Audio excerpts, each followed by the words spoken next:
Hello everyone and welcome to Dungeons & Death Battles, the series where we find out which D&D monster is the deadliest of them all. Today we have the Prowling Wolf versus the Sneaking Goblin. Rules are simple. It's arena combat, combatants start 30 feet from each other, there's no fleeing, and it's a battle to the death. Let's roll initiative. And we'll kick off with the Goblin, rolling through a 10 there plus 2, that gives 12. Bringing up the Wolf. That is a solid 19 plus 2 for a 21. Wolf is going first. To start off with, the Wolf is going to move its full distance towards the Goblin, which is 40 feet.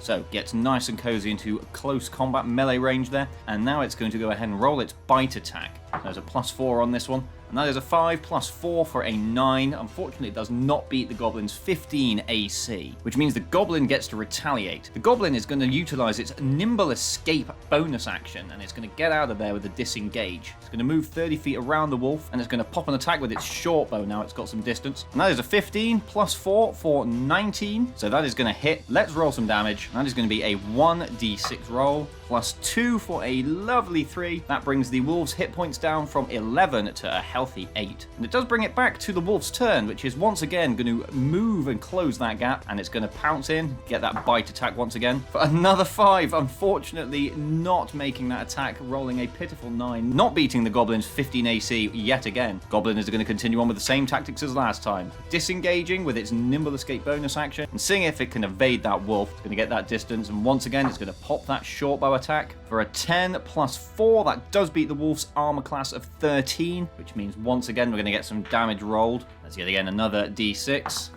The Goblin rolls a 3 on that damage, plus 2 for a 5, bringing the Wolf down to 3 HP. It's not looking good for our furry friend, but the Wolf does get another turn, and it's going to move in once again, see if it can get into close combat. And here we go. Let's see what the bite attack does this time. That's a 13 on that roll, plus 4 for a 17, which does mean it makes the hit this time. The Wolf is going to get 2d4 plus 2 piercing damage. The Goblin must then succeed on a DC 11 saving throw or be knocked prone. So to start off with, we have 6 damage there. That puts the Goblin down from 7 hit points to just 1. Let's see if it survives the DC 11 strength saving throw.